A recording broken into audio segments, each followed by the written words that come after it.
Question पूछा गया था कि गागरोन किला कहाँ स्थित है। ये आप जानते हैं, प्रसिद्ध क्वेश्चन है गागरोन किले का। तो गागरोन किला किस जिले में है, तो याद रखिए, एक तो ये प्रसिद्ध क्वेश्चन है झालावाड़। दूसरा प्रसिद्ध क्वेश्चन है कि ये जो गागरोन का किला है ये किस श्रेणी का है, तो याद रखिएगा राजस्थान का प्रसिद्ध क्या है, जलदुर्ग। तीसरा क्वेश्चन, गागरोन का किला किन दो नदियों के संगम पर है, तो याद रखिएगा आहुए काली सिंध। ये आपके याद रखिएगा तीन तो प्रसिद्ध क्वेश्चन रहे हैं। यहाँ पर option number B correct answer हो जाएगा, झालावाड़, याद रखिएगा। ठीक है, चलिए अगली बात। क्वेश्चन नंबर 2 आपके सामने है। क्या कह रहा है, पूछा जा रहा है आपसे कि पशु पक्षियों एवं प्राकृतिक सौंदर्य का चित्रण किस चित्र शैली की प्रमुख विशेषता रही है। यानी पशु पक्षी वे प्राकृतिक सौंदर्य का चित्रण किस चित्र शैली की प्रमुख विशेषता है, मारवाड़, बूंदी, मेवाड़ या अलवर। आप सब जानते हैं कि हाड़ौती स्कूल के अंदर, कौन सी स्कूल, हाड़ौती स्कूल, और हाड़ौती स्कूल के अंदर दो प्रमुख चित्र शैली है, एक तो है कोटावाली और एक है बूंदीवाली। अभी जो कोटा शैली है ये तो एक शिकार शैली है, क्योंकि कोटा शैली एकमात्र ऐसी शैली है जिसके अंदर राजाओं के साथ में नारियों को भी शिकार करते हुए दर्शाया गया। और ये जो बूंदी शैली है ये प्रसिद्ध है आपके पशु व पक्षियों के लिए, जैसे वर्षा में नाचते हुए मोर का चित्रण। ठीक है, ऑप्शन नंबर आपके कौन सा, बी इज करेक्ट आंसर, याद रखिएगा। बूंदी जो चित्र शैली है वो पशु पक्षियों में प्राकृतिक सौंदर्य के चित्रण मिलते हैं, जबकि कोटा शैली के अंदर शिकार आखेट के चित्र मिलते हैं। क्वेश्चन नंबर है आपके सामने थर्ड। पूछा जा रहा है पिठीरा गीत कद गाइजे। पिठी का गीत कद गाइजे, तो सिंपल सी बात है, पिठी का है जगह ब्याह में गाइजे, पिठीरा गीत है जगह ब्याह में गाइजे, शादी के अवसर पर, विवाह के अवसर पर। ठीक है, आजकल राजस्थानी भाषा के इस प्रकार से क्वेश्चन पूछे जा रहे हैं तो आपके भी एग्जाम में आएंगे, याद रखना। क्वेश्चन नंबर है आपके सामने आपकी कि भिल्लों के कमरे के बाहर स्थित बरामदे या गैलरी को क्या बोलते हैं। देखिए, भिल्लों के जो घर है ना उनको तो क्या बोलते हैं, याद रखिएगा कू। ये भी प्रसिद्ध क्वेश्चन है कि भिल्लों के घर को क्या बोलते हैं, कू या टापरा बोलते हैं। भिल्लों के कमरे के बाहर जो बरामदा या गैलरी होती है, बिन आप अगर राजस्थानी भाषा में बोले अगर ढालियो तो उसे क्या बोलते हैं, ढलिया। क्यों ढालिया माचो ढालो, मतलब बरामदा या गैलरी में। ठीक है, चलिए नेक्स्ट अगला क्वेश्चन देखिए। क्वेश्चन नंबर है आपके सामने 7। 2011 की जनगणना के अनुसार कौन से जिले में एसटी महिला साक्षरता न्यूनतम है। एसटी महिला साक्षरता न्यूनतम है तो वो जिला है आपके कौन सा, Sirohi. Option number C is correct answer. जनगणना से प्रत्येक एग्जाम के अंदर क्वेश्चन आ रहा है, और क्वेश्चन आजकल डायरेक्ट सीधा कहीं नहीं आ रहा है, थोड़ा घुमाने वाला आ रहा है। ठीक है, अगला देखिए। अगला क्वेश्चन है कौन सी साहित्यिक कृति राजस्थानी साहित्य रे आदिकाल से संबंधित है। मतलब ऐसी कौन सी साहित्यिक रचना है जो राजस्थानी साहित्य के आदिकाल से संबंधित है, विरुद्ध छेत्री, रुक्मणी हरण, वेली की रुक्मणी या नेमिनाथ रास। तो इसका जो राइट आंसर है वह है विरुद्ध Chhetri, option number A is correct answer. और ये रचना भी किसकी है, दुर्सा आडा की है, याद रखिए। दुर्सा आडा को आप जानते होंगे, ये वही बंदा है जिसने महाराणा प्रताप की मृत्यु का समाचार अकबर को दिया था। ये भी पूछा जा सकता है, निम्न में से वह साहित्यकार या वह कवि जिसने महाराणा प्रताप की मृत्यु का समाचार अकबर तक पहुंचाया था, दुर्सा आडा है, याद रखिएगा। वेरी वेरी इंपॉर्टेंट, कौन है, दुर्सा आडा।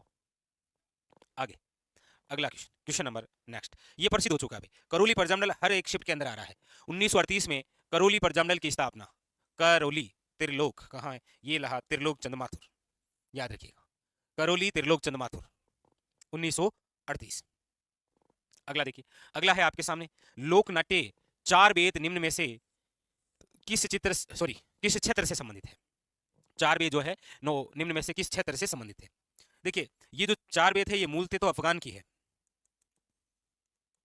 चार वेद कैसे करते हैं, तो घुटनों के बल बैठकर कवाली करना, वो क्या कहलाती है, चार वेद। धड़कन मूवी देखी आपने, उसके अंदर एक सॉन्ग है, दूल्हे का शहर सुहाना लगता है, वो जो होता है वो चार वेद है, वो एक कवाली गाई जाती है। तो चार वेद है, ठीक है। और चार वेद मूलतः अफगानिस्तान की, और हमारे यहाँ राजस्थान में कहाँ की है, याद रखिएगा, टोंक की। कहाँ की है, टोंक की। अगला देखिए, क्वेश्चन नंबर 11।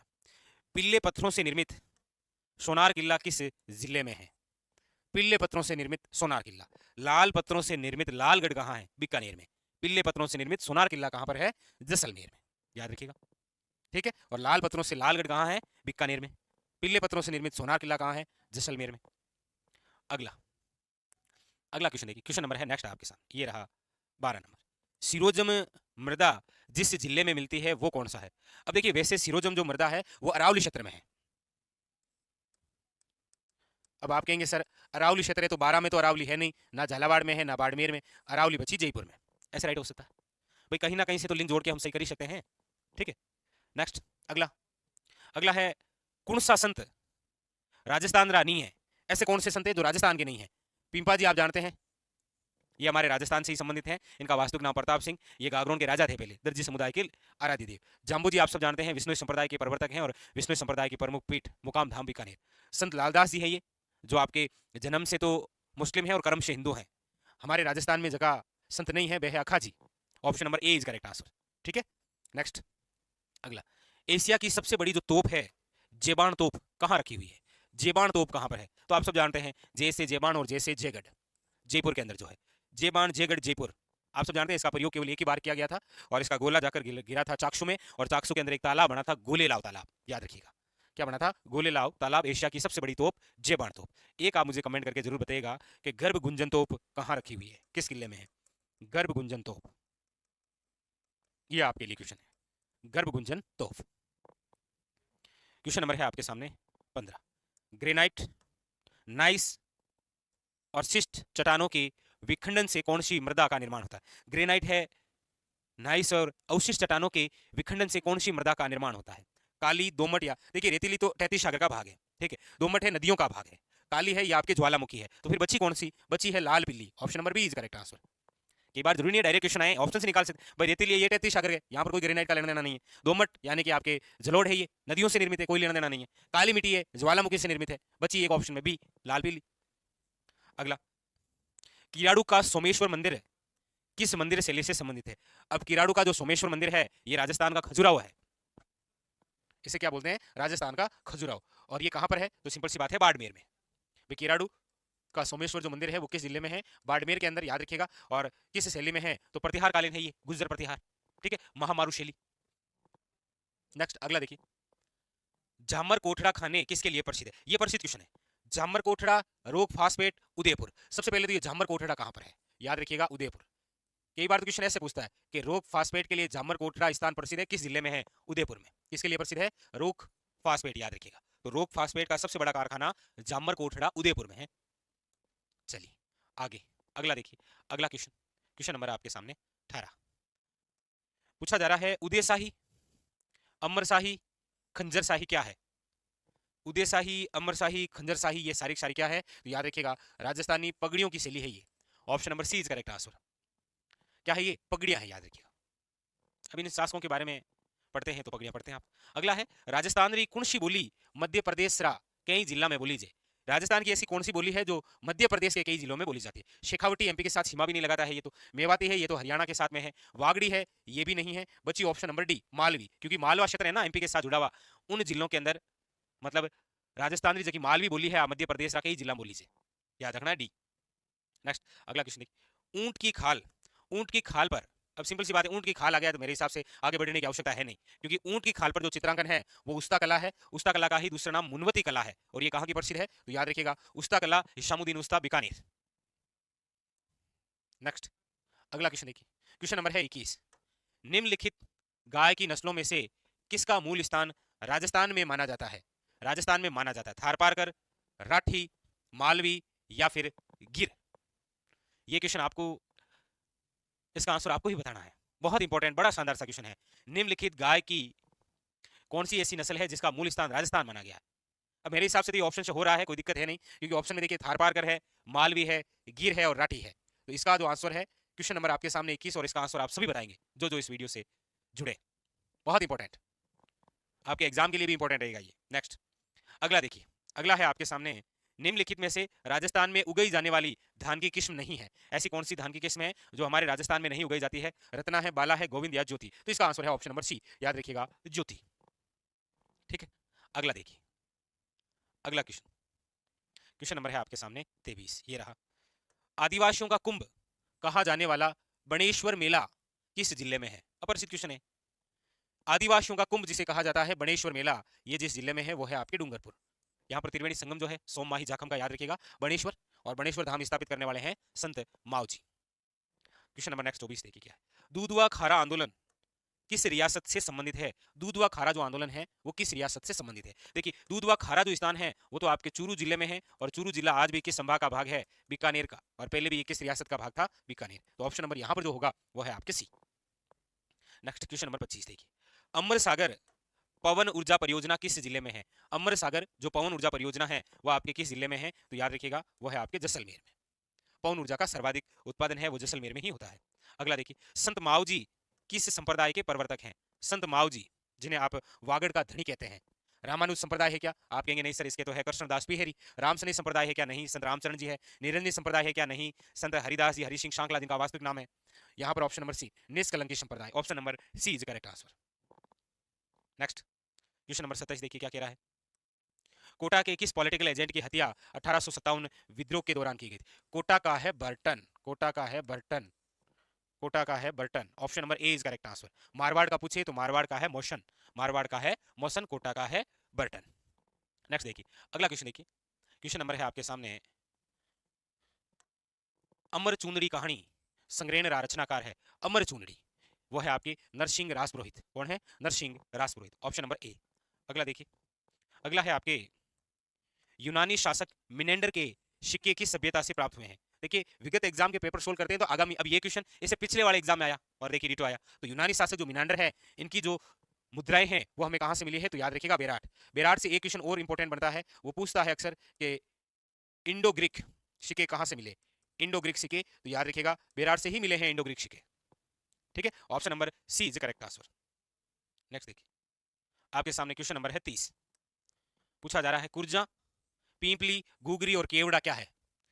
कुर्जा समझ गए आप, पीपली, घुघरी और केवड़ा क्या है? तो ये सब के सब राजस्थानी लोकगीत है। क्या है? राजस्थानी लोकगीत। ठीक है, आगे देखिएगा क्या कह रहा है क्वेश्चन आपके सामने है। पूछा जा रहा है निम्नलिखित में से कौन सा युग्म सुमेलित है? कौन सा युग्म है सुमेलित है? एक तरफ कुछ ग्रंथ दे रखे हैं और एक तरफ उनके लेखक के नाम। देखिएगा पूछ रहा है कौन सा युग्म सुमेलित है। पहला है आपके सामने कि पुंडरिक विठल द्वारा जो रचित है वह है रागमाला। आप कहेंगे सर ये सही है, इसमें कोई दिक्कत है नहीं। तो पूछ भी तो यही रहा है कि निम्न में से कौन सा युग्म सुमेलित है, तो option number A is correct answer है। रागमाला के जो लेखक हैं वो पुंडरिक विठल हैं। आइए आगे देखते हैं। पंडित भाव भट्ट और सामने दे रखा है संगीत राज। आप कहेंगे सर ये जो संगीत राज है ये किसकी रचना है? तो याद रखिएगा ये रचना है राणा कुंभा की। पहला क्वेश्चन तो यहां से ये बन सकता है। दूसरा क्वेश्चन है आपके सामने कि जो राणा कुंभा द्वारा रचित संगीत राज है कितने भाग हैं इसके? तो याद रखिएगा 5 भाग या 5 खंड बोल सकते हैं आप इसे। ठीक है, कौन कौन से 5 भाग हैं ये भी क्वेश्चन पूछा गया है। तो इसके अंदर आप याद रखिएगा, एक तो है नृत्य रत्न कोश, एक है आपकी गीत रत्न कोश, एक है आपके रस रत्न कोश, एक है आपके वाद्य रत्न कोश और एक है आपके पाठ्य रत्न कोश। ये संगीत राज के कितने? 5 भाग 5 खंड है, याद रखिएगा। कई बार क्या होता है एग्जामिनर यहां से उठा के पूछता है कि निम्न में से नृत्य रत्न कोश के लेखक कौन है? तो याद रखिएगा कुंभा। इस प्रकार के क्वेश्चन आपको देखने को मिलते हैं। ठीक है, तो ये 2 नंबर तो गलत है। तीसरा कह रहा है कुंभा और सामने दे रखा है राग कलपदुरम। आप कहेंगे सर राग कलपदुरम के जो लेखक हैं वो है आपके, याद रखिएगा एग्जाम के लिए डायरेक्ट 1 लाइनर क्वेश्चन भी बनता है ये। ठीक है, तो इसके जो लेखक हैं वो है आपके कृष्णानंद व्यास। कौन है? तो याद रखिएगा कृष्णानंद व्यास। और राग चंद्रिका के जो लेखक हैं ये भी क्वेश्चन काफी अच्छा है, तो याद रखिएगा द्वारकानाथ भट्ट। इसके लेखक कौन है? तो याद रखिएगा द्वारकानाथ भट्ट। तो ये क्वेश्चन एग्जाम के लिए और भी बहुत ज्यादा इंपॉर्टेंट है, हो सकता है ये क्वेश्चन रिपीट हो क्योंकि क्वेश्चन बहुत अच्छे लेवल का है। ठीक है, चलिए तो यहाँ पर जो ऑप्शन है वो हो जाएगा आपके सामने ए इज ए करेक्ट आंसर। ठीक है, चलिए आगे चलें। अगला क्वेश्चन क्या कह रहा है आइए उसके बारे में चर्चा करते हैं। क्वेश्चन नंबर है आपके सामने नेक्स्ट, देखिएगा क्या कह रहा है। पूछा जा रहा है आपको निम्नलिखित में से कौन सा युग्म सुमेलित है? पूछा जा रहा है आपको कि निम्नलिखित में से कौन सा युग्म है जो गलत सुमेलित है? बताइए निम्नलिखित में से कौन सा युग्म, यहां पर आपको ध्यान देना है कि गलत सुमेलित है। आइए इसके बारे में देखते हैं।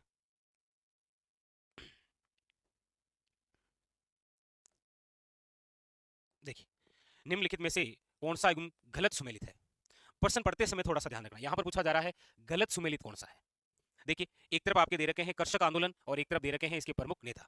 देखिएगा सबसे पहला क्वेश्चन तो यहां पर और भी आप ध्यान रखिएगा, आपको पूछा जाए कि राजस्थान का प्रथम कर्षक आंदोलन कौन सा है? तो आपको याद रखना है राजस्थान का फर्स्ट जो कर्षक आंदोलन है वो है आपकी बिजोलिया। कौन सा है? बिजोलिया किसान आंदोलन, याद रखिएगा। अच्छा दो बात और याद रखिएगा, एक आपको पूछा जाए राजस्थान में किसान आंदोलन के जनक कौन है? तो आपको याद रखना है कि राजस्थान में किसान आंदोलन के जो जनक हैं उनका नाम है विजय सिंह पथिक। राजस्थान में किसान आंदोलन के जो जनक हैं वो तो कौन है? याद रखिएगा विजय सिंह पथिक। लेकिन बिजोलिया किसान आंदोलन के जनक कौन है? तो याद रखिएगा साधु सीताराम दास। ये दो अलग अलग क्वेश्चन है।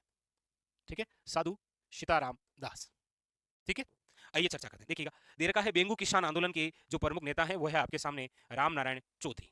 आप कहेंगे सर ये सही है, कोई दिक्कत है नहीं। बेंगू जो किसान आंदोलन है इसके जो प्रमुख नेता है वो कौन है? राम नारायण चौधरी, याद रखिएगा। और ये जो बेंगू किसान आंदोलन है ये बिजोलिया से ही प्रेरित था और बेंगू के जो किसान थे वो गए थे विजय सिंह पथिक के पास में, लेकिन विजय सिंह पथिक ने इनको किसके पास में भेजा था? राम नारायण चौधरी के पास में। राम नारायण चौधरी आए और बेंगू किसान आंदोलन को संभाला और बेंगू के जो जागीरदार हुआ करते थे अनूप सिंह, उनके साथ में समझौता भी किया। अनूप सिंह ने रामनारायण चौधरी की बातें मान भी ली थी, लेकिन सरकार ने मानने से मना कर दिया और उस अनूप सिंह और रामनारायण चौधरी के मध्य जो समझौता हुआ था उसे बोलेश्विक समझौते की संज्ञा देते हुए मानने से मना कर दिया था। ठीक है, और इस बेंगू से वापस यदि इस प्रकार से वन लाइनर कोई क्वेश्चन आए तो याद रखना, आपको पूछा जा सकता है कि रूपाजी वे कृपाजी नामक धाकड़ किसान किस किसान आंदोलन के तहत शहीद हुए थे? तो फिर आपको याद रखना है वो है बेंगू किसान आंदोलन। Very very important. ठीक है, तो ये तो सही है, कोई दिक्कत नहीं। 2 नंबर है बूंदी, सामने दे रखा है नैनूराम शर्मा। नैनूराम शर्मा या नैनूराम शर्मा जो कि हाड़ौती के गांधी हैं, ये भी सही है, कोई दिक्कत है नहीं। लेकिन एक बात याद रखिएगा, बूंदी किसान आंदोलन में जो व्यक्ति शहीद हुए थे उनका नाम है नानक भील। नानक भील झंडा गीत गाते समय शहीद हो गए थे, याद रखिएगा। डाबी हत्याकांड हुआ था। ठीक है, तो बेंगू के अंदर तो रूपाजी और कृपाजी शहीद हुए थे और बूंदी में याद रखिएगा नानक भील शहीद हुए थे। ठीक है, ये भी सही है, कोई दिक्कत नहीं। बूंदी नैनूराम शर्मा। तीसरा है बिजोलिया विजय सिंह पथिक। आप कहेंगे सर ये भी सही है। देखिएगा, बिजोलिया जो किसान आंदोलन है, बिजोलिया जो किसान आंदोलन है, आप सब जानते हैं कि ये भारत का ही नहीं बल्कि विश्व का सबसे लंबा किसान आंदोलन है, इसीलिए इसे भारत का मैराथन किसान आंदोलन भी कहा जाता है। शुरुआत है 1897 से लेकर 1941। इतिहास के अंदर यहाँ से चरण से पूछे जाने वाला दूसरा क्वेश्चन है। एक तो पूछता है कि राजस्थान का एकीकरण कितने चरणों में हुआ, तो 7 चरणों में। और एक पूछता है बिजोलिया किसान आंदोलन कितने चरणों में हुआ, तो याद रखिएगा 3 चरणों में। पहला जो चरण था 1897 से लेकर 1915, इसको चलाया था साधु सीताराम दास ने, याद रखिएगा। प्रमुख कौन थे? साधु सीताराम दास। उसके बाद में दूसरा जो चरण है वो 1916 से लेकर 1922 और चलाने वाले कौन है, तो याद रखिएगा फतिक जी, विजय सिंह पथिक। और तीसरा जो चरण है 1923 से लेकर 1941, इसके जो प्रमुख थे ना वो हरिभाऊ उपाध्याय थे। बाकी इसके साथ में भी थे माणिकलाल वर्मा, रामनारायण चौधरी, जमनालाल बजाज जैसे लोग, लेकिन प्रमुख रूप से कौन थे? हरिभाऊ उपाध्याय। तो यहाँ पर दे रखा है कि बिजोलिया विजय सिंह पथिक। आप कहेंगे सर कोई दिक्कत नहीं है, ये भी सही है। तो फिर ऑप्शन नंबर है बीकानेर और सामने दे रखा है नरोत्तम लाल जोशी। आप कहेंगे सर ये गलत है, क्योंकि बीकानेर किसान आंदोलन की हम चर्चा करते हैं तो प्रमुख रूप से जो हमारे सामने नाम आएगा वो एक तो हनुमान सिंह आर्य, याद रखिएगा, या फिर मग्गाराम वैद्य। क्योंकि जब हम बीकानेर रियासत के आंदोलन पढ़ते हैं तो हम यहाँ पर 4 प्रकार की घटनाएं पढ़ते हैं। एक तो है आपके उद्रासर की, एक है आपके महाजन की, एक है आपके दूध व खारा किसान आंदोलन, और एक आप पढ़ते हैं कांगड़ कांड। और आप जानते हैं कि बीकानेर रियासत की अंतिम घटना है वो है कांगड़ कांड, प्रसिद्ध घटना है दूध व खारा किसान आंदोलन। ठीक है, तो यहाँ पर जो व्यक्ति हैं वो आपके सामने ये है। अच्छा, महिला का नाम भी आए तो याद रखिएगा खेतूबाई। और ये जो खेतूबाई है ये कौन है, तो याद रखिएगा मग्गाराम वैद्य की बहन है, और ये क्वेश्चन भी पूछ रखा है। तो यहाँ पर जो गलत है वो है आपके सामने option number 4 is correct answer, ये गलत है, याद रखिएगा। ठीक है, चलते हैं आगे। अगला क्वेश्चन क्या कह रहा है, देखिएगा। अगला क्वेश्चन है आपके सामने क्वेश्चन नंबर 9। क्या कह रहा है? पूछा जा रहा है कि राजस्थान के इतिहास में पट्टा रेख से क्या अभिप्राय है। देखिएगा, राजस्थान इतिहास में जब आप मध्यकालीन और आधुनिक प्रशासनिक व्यवस्था पढ़ते हैं तो इस प्रकार के क्वेश्चन आपको वहां पर देखने को मिलते हैं। तो यहां पूछा जा रहा है कि राजस्थान के इतिहास में पट्टा रेख से क्या तात्पर्य है। तो अंकलित राजस्व, सैन्य कर है, ये आयात निर्यात कर है, या बेगार पड़ता है। तो देखिए पट्टा रेख, याद रखिएगा, ये कागजात है, ये एक प्रकार का अपेक्षित राजस्व कर है, याद रखिएगा, अपेक्षित राजस्व कर, याद रखिएगा।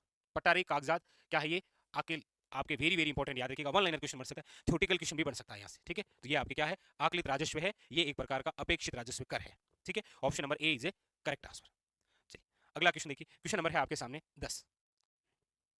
पूछा जा रहा है शेखावटी ब्रिगेड का मुख्यालय कहाँ स्थित है। देखिएगा, आप जब सैनिक टुकड़ी पढ़ते हैं तो एक तो आप पढ़ते हैं जोधपुर लीजियन, जोधपुर लीजियन, एक आप पढ़ते हैं मेवाड़ भील कोर, पढ़ते हैं, और एक है आपके सामने मेरवाड़ा बटालियन। 4 प्रमुख रूप से पढ़ते हैं आप ये। तो शेखावटी ब्रिगेड का जो मुख्यालय है वो तो है आपके कहां पर, तो याद रखिएगा झुंझुनू। जोधपुर लीजियन का जो मुख्यालय है वो है, याद रखिएगा, एरिनपुरा। मेवाड़ भील कोर का जो मुख्यालय है वो है, याद रखिएगा, खेरवाड़ा। खेरवाड़ा उदयपुर में है, एरिनपुरा पाली में है, और मेरवाड़ा बटालियन का मुख्यालय आपको कमेंट करके बताना है कि मेरवाड़ा बटालियन का मुख्यालय कहां पर है। तो इसका जो मुख्यालय है वो तो है आपके सामने, याद रखिएगा, option number 2 is correct answer, Jhunjhunu. ठीक है, तो ये जरूर बताइएगा मेरवाड़ा बटालियन का मुख्यालय कहां पर है। वेरी वेरी इंपॉर्टेंट क्वेश्चन बनता है यहाँ से। ठीक है, मेवाड़ भील कोर जो है इसकी स्थापना है वो 1841 के अंदर हुई थी, याद रखिएगा, वेरी वेरी इंपॉर्टेंट। कब हुई थी? 1841। ये क्वेश्चन इंपॉर्टेंट है, ठीक है। चलिए अगला क्वेश्चन देखते हैं, अगला क्या कह रहा है। अगला क्वेश्चन है आपके सामने पूछा जा रहा है, स्वतंत्रता पूर्वे यानी आजादी से पहले राजस्थान का निम्नलिखित में से कौन सा समाचार पत्र आर्य समाजी विचारधारा का समर्थक नहीं है? आजादी से पहले का ऐसा कौन सा समाचार पत्र है जो आपके आर्य समाजी विचारधारा का संवर्धक नहीं है? बताइए वो कौन सा है। देश हितैषणी, आप कहेंगे सर ये तो आर्य समाजी विचारधारा का है। जनहितकारिक, ये भी है। परोपकारिणी सभा, ये भी है। परोपकारक, ये भी है। लेकिन याद रखिएगा राजपुताना जो गेजेट है इसका कोई संबंध नहीं है आर्य समाज विचारधारा से। लेकिन राजपुताना गेजेट से अच्छे क्वेश्चन बनते हैं। एक तो ये है, ये समाचार पत्र कब का है? तो याद रखिएगा 1882 का, वेरी वेरी इंपॉर्टेंट। कहां से है ये राजपुताना गेजेट? तो याद रखिएगा अजमेर से। अच्छा, इसके संपादक कौन है? तो याद रखिएगा वेरी वेरी इंपॉर्टेंट आपके मौलवी मुराद अली। तो ऐसा क्वेश्चन ये वन लाइनर और बन सकता है, राजपुताना गेजेट कब? तो याद रखिएगा 1882। कहां से? तो अजमेर से, ठीक है। और इसके संपादक कौन? तो याद रखिएगा मौलवी मुराद अली। ये अच्छा और क्वेश्चन बन सकता है, ठीक है। चलिए अगला क्वेश्चन देखिएगा। अगला क्वेश्चन है आपके सामने, क्वेश्चन नंबर 12। पूछा जा रहा है राजस्थान के कौन से क्षेत्र में, डायरेक्ट आपके सामने वन लाइनर क्वेश्चन है, पूछा जा रहा है। देखिए पूछा जा रहा है कि राजस्थान के कौन से क्षेत्र में चित्र शुक्ल पंचमी को गुलाबी गणगौर मनाई जाती है? राजस्थान का ऐसा कौन सा क्षेत्र है जहां पर ये चैत्र शुक्ल पंचमी को गुलाबी गणगौर मनाई जाती है? नाथद्वारा, उदयपुर, बूंदी या जोधपुर? देखिएगा गणगौर की हम बात करते हैं तो गणगौर कहाँ की प्रसिद्ध है? तो नो डाउट है आप सब जानते हैं जयपुर की। इसके अंदर याद रखिएगा गण का मतलब क्या है? तो आप कहेंगे सर शिव, और घोर का मतलब क्या है? तो याद रखिएगा पार्वती। पार्वती ने भगवान शिव को प्राप्त करने के लिए व्रत किया था, जिसे आज हम गणगौर के रूप में मनाते हैं, ठीक है। तो ये जो गणगौर है ये कहाँ की प्रसिद्ध है? तो याद रखिएगा जयपुर। लेकिन लेकिन आपको पूछा जाए बिना ईश्वर की गणगौर, बिना ईश्वर की जो गणगौर है, ईश्वर का मतलब यहां पर है शिव, बिना ईश्वर की जो गणगौर है ये कहां की प्रसिद्ध है? तो याद रखिएगा जैसलमेर। ये कहां की प्रसिद्ध है? जैसलमेर। दो बातें हो गई है, कौन कौन सी? एक तो ये हो गई कि गणगौर कहां की प्रसिद्ध है? जयपुर की। एक बिना ईश्वर की गणगौर कहां की प्रसिद्ध है? याद रखिएगा जैसलमेर की। अच्छा, एक आपको पूछा जाए धींगा गणगौर कहां की प्रसिद्ध है? तो याद रखिएगा धींगा गणगौर जो प्रसिद्ध है वो है आपके उदयपुर की। और इसके बारे में तो विशेष याद रखिएगा, निम्न में से वह गणगौर जिसका उल्लेख कर्नल जेम्स टोड ने अपने ग्रंथ में किया है तो वो धींगा गणगौर है उदयपुर वाली। अच्छा, आपके दिमाग में आ रहा होगा ये, लेकिन वो है धींगा बेतमार गणगौर, और ये तो कुंवारों की गणगौर है। और धींगा बेतमार जो गणगौर है ये कहाँ की प्रसिद्ध है? तो याद रखिएगा जोधपुर की। ये लीजिए, गणगौर प्रसिद्ध है जयपुर की, बिना ईसर की गणगौर प्रसिद्ध है जैसलमेर की, धींगा गणगौर प्रसिद्ध है उदयपुर की, धींगा बेतमार गणगौर प्रसिद्ध है जोधपुर की। एक और कहावत है आपने सुनी होगी कभी कि हाड़ो ले डूबियो गणगौर, हाड़ो ले डूबियो गणगौर। ये कहावत किस रियासत से संबंधित है? तो भी आपको याद रखना है बूंदी से। और एक यहाँ पर क्वेश्चन है कि गुलाबी गणगौर मनाई जाती है, याद रखिएगा नाथद्वारा राजसमंद। तो गणगौर से रिलेटेड आपके सामने 5 फैक्ट है।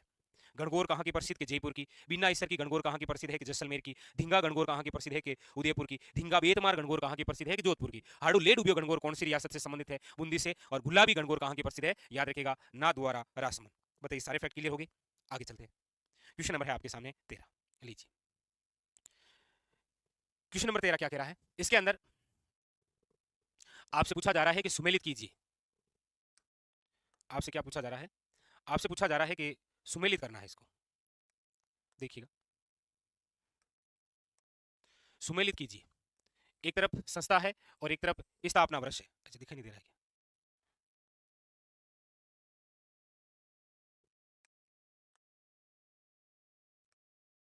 देखिए, सुमेलित कीजिए। एक तरफ संस्था दे रखी है और एक तरफ स्थापना वर्ष दे रखा है, ठीक है। जैसे राजस्थान सेवा संघ है, देश हितैषणी सभा है, अखिल भारतीय देशी राज्य लोक परिषद है और चैम्बर ऑफ प्रिंसेज है। मिलान करना है इसका, ये हमसे पूछा जा रहा है। कोई दिक्कत नहीं है। देखिएगा, राजस्थान सेवा संघ की हम बात करते हैं तो याद रखिएगा ये जो राजस्थान सेवा संघ है इसकी जो स्थापना है वो 1919 के अंदर कहां पर हुई थी? तो आप कहेंगे सर वर्धा महाराष्ट्र। लेकिन सबसे अच्छा क्वेश्चन ये बन सकता है कि राजस्थान सेवा संघ का जो स्थानांतरण है वो राजस्थान में कब हुआ था? तो याद रखिएगा 1920 के अंदर, और कहां पर हुआ था? अजमेर में। ये इंपॉर्टेंट। राजस्थान सेवा संघ की स्थापना 1919 वर्धा महाराष्ट्र में हुई, राजस्थान में इसका स्थानांतरण हुआ था 1920 अजमेर के अंदर। और राजस्थान सेवा संघ के जो संस्थापक थे वो थे Vijay Singh Pathik. Very very important, ठीक है। और इसी राजस्थान सेवा संघ और विजय सिंह पथिक द्वारा वर्धा महाराष्ट्र से एक समाचार पत्र निकाला गया था जिसका नाम है राजस्थान केसरी। राजस्थान केसरी को बैन किया गया था तो वापस ब्यावर से निकाला गया था नवीन राजस्थान। नवीन राजस्थान को जब वापस बैन किया गया था तो ब्यावर से फिर निकाला गया था कौन सा, याद रखिएगा, तरुण राजस्थान। तो ये 3 समाचार पत्र भी हैं, आगे चर्चा करेंगे जब समाचार पत्र से रिलेटेड क्वेश्चन आएगा। अगला है देश हितैषणी सभा। और ये जो देश हितैषणी सभा है इसका जो गठन है वो कब हुआ, तो आपको याद रखना है कि देश हितैषणी जो सभा है इसका गठन हुआ है, याद रखिएगा, 1877 में। और किस मेवाड़ महाराणा के समय, तो याद रखना है आपको मेवाड़ महाराणा सज्जन सिंह, मेवाड़ महाराणा सज्जन सिंह के समय की बात है ये, ठीक है। अगली बात है अखिल भारतीय देशी राज्य लोक परिषद। तो अखिल भारतीय देशी राज्य लोक परिषद का जो गठन है वो 1927 के अंदर है, याद रखिएगा, वेरी वेरी इंपॉर्टेंट, 1927 बंबई। और अगला है chamber of princes. Chamber of princes जिसे आप नरेंद्र मंडल भी बोल सकते हैं, इसका जो गठन है वो हुआ है 1921 में। एक क्वेश्चन और बड़ा शानदार बनता है कि चेंबर ऑफ प्रिंसेज के प्रथम चांसलर कौन थे, तो आपको याद रखना है इसके फर्स्ट जो चांसलर थे उनका नाम है महाराजा गंगा सिंह। कौन है, याद रखिएगा, महाराजा गंगा सिंह। क्लियर। तो राजस्थान सेवा संघ हो जाएगा 1919, देश हितैषणी सभा 1877, अखिल भारतीय देशी राज्य लोक परिषद 1927 और चेंबर ऑफ प्रिंसेज है 1921, ठीक है। पूछा जा रहा है आपसे अनाज रखने के बड़े मर्दभांड गोरे वे कोठे राजस्थान के किस प्राचीन स्थल से प्राप्त होते हैं। अनाज रखने के जो बड़े मर्दभांड हैं, मर्दभांड का मतलब होता है साथी मिट्टी के बर्तन। अनाज रखने के जो बड़े मिट्टी के बर्तन हैं जिन्हें गोरे वे कोठे बोलते हैं वो किस स्थान से प्राप्त हुए हैं, तो इसका जो आंसर है वो है आपके आहाड़ स्थल से। कौन से स्थल से प्राप्त हुए थे, आहाड़ स्थल से, क्योंकि आहाड़ जो स्थल है वो एक प्रकार की ग्रामीण सभ्यता है, ग्रामीण सभ्यता है, पितृ सत्तात्मक है और साथ में याद रखिएगा संयुक्त परिवार की है। इसलिए यहां पर आप देखते हैं कि ग्रामीण क्षेत्र है ये, इसलिए आप देखते हैं कि यहाँ पर मिट्टी के बर्तन जिसमें अनाज रखे जाते हैं, गोरे वे कोठे मिले हैं। यहाँ से हमें लकड़ी के ठप्पे वे सांचे मिले हैं रंगाई छपाई के लिए, लकड़ी के ठप्पे वे क्या मिले हैं, सांचे, ये भी याद रखिएगा, लकड़ी के ठप्पे वे सांचे। ये जो आहाड़ स्थल है ये आपके उदयपुर जिले में अंदर कौन सी नदी के किनारे, आयर नदी के किनारे। इसकी खोज 1953 के अंदर की थी किसने, अक्षय कीर्ति व्यास ने। और उत्खनन का जो कार्य है वो याद रखिएगा HD सांखड़िया द्वारा किया गया है, यानी हसमुख धीरजलाल सांखड़िया द्वारा, याद रखिएगा। ये है आपकी कौन सा, आहाड़ स्थल, ठीक है, वेरी वेरी इंपॉर्टेंट। चलिए क्वेश्चन नंबर है आपके सामने दूसरा, क्या कह रहा है, चोपड़ा नामक ग्रंथ रचना किसकी है। चोपड़ा नामक ग्रंथ, माओ जी, दरियाव जी, रामचंद्र जी या रामदास जी। देखिएगा चोपड़ा वैसे हमारे राजस्थान में एक झील भी है, आप सब जानते हैं, तो हमारे राजस्थान में एक झील भी है चोपड़ा झील, जो कि पाली जिले में है। और चोपड़ा नामक जो ग्रंथ है वो जिनकी रचना है वो है संत माओ जी। संत माओ जी जिन्हें कहा जाता है वागड़ का धनी, क्या बोलते हैं इन्हें, इन्हें बोलते हैं वागड़ का धनी। इनका जो संप्रदाय है वो है निष्कलंकी संप्रदाय, निष्कलंकी संप्रदाय, याद रखिएगा, वेरी वेरी इंपॉर्टेंट, संत माओ जी। और इन्होंने ही स्थापित की थी बनेश्वर धाम। और बनेश्वर धाम तो आप सब जानते ही हैं डूंगरपुर के अंदर है, जहां पर एक त्रिवेणी संगम है सोम, माही और जाखम का। और बनेश्वर धाम डूंगरपुर एकमात्र ऐसा स्थल है जहां पर खंडित शिवलिंग की पूजा भी होती है, ठीक है। तो ये भी एक वेरी वेरी इंपॉर्टेंट क्वेश्चन बन सकता है, ठीक है। अगला देखिए,